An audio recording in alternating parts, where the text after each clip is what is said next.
Hey everyone, I'm back with another read aloud, and this book goes along with the Journeys curriculum, lesson 26 for kindergarten. And it is the book Curious George Makes Pancakes by Margaret H.A.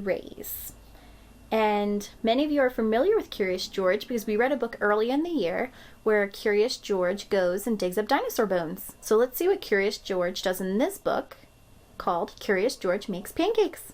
Let's dive in.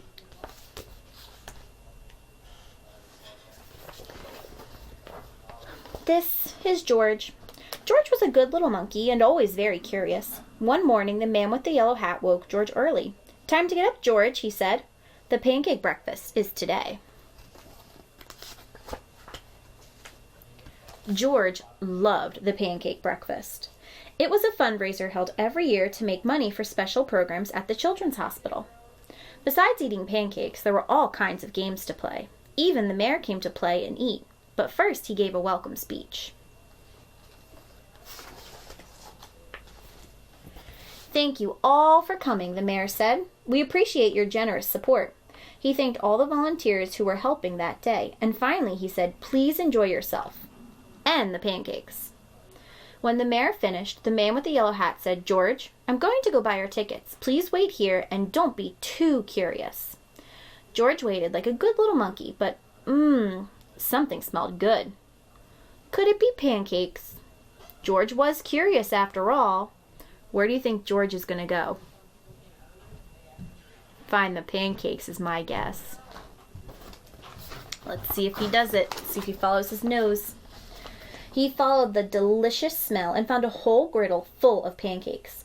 George watched as the man poured little batter circles and flipped them in the air. It looked like fun to make pancakes. George wanted to help. On a table near the griddle was a basket full of blueberries. These pancakes needed blueberries, George thought, and he sprinkled some on top. Have you ever had pancakes with blueberries? I haven't. I've had pancakes with chocolate chips or bananas. They're delicious.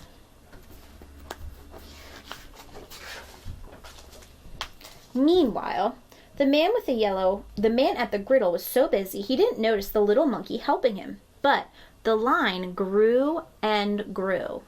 George's pancakes were a hit. Soon everyone wanted them, and the man could not keep up. "Please wait," he said to someone holding an empty plate. "I need to find an assistant to help me." And just like that, he was gone. George looked at the people waiting in line, and then at the empty griddle. Why, he could just make the pancakes. He could be an assistant. George poured the batter into nice round circles. Next, he added blueberries. He waited just a minute to let the pancakes cool. Then he flipped them over. And last, he added some syrup. So our pancakes took 4 steps. Pour the batter, add the blueberries, flip, and add syrup. And let's turn the page. The line for pancakes was enormous. That means really, really long. But with 4 hands, George made quite a chef, and no one's plate was empty for long.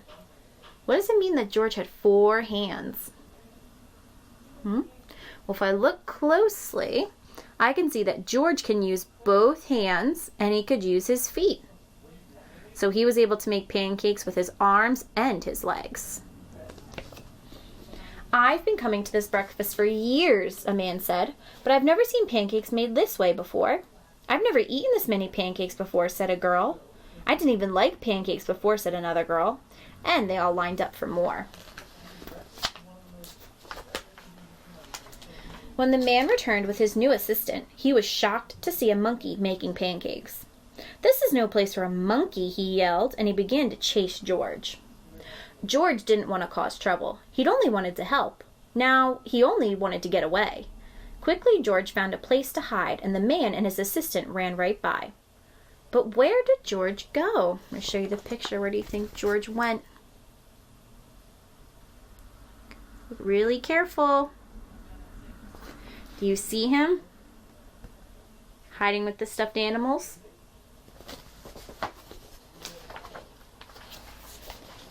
When it was safe to come out, George jumped down. He was covered in syrup like a pancake, and he was sticking to everything. George was curious. Could these napkins get him clean? What do you think? Did the napkins get him clean?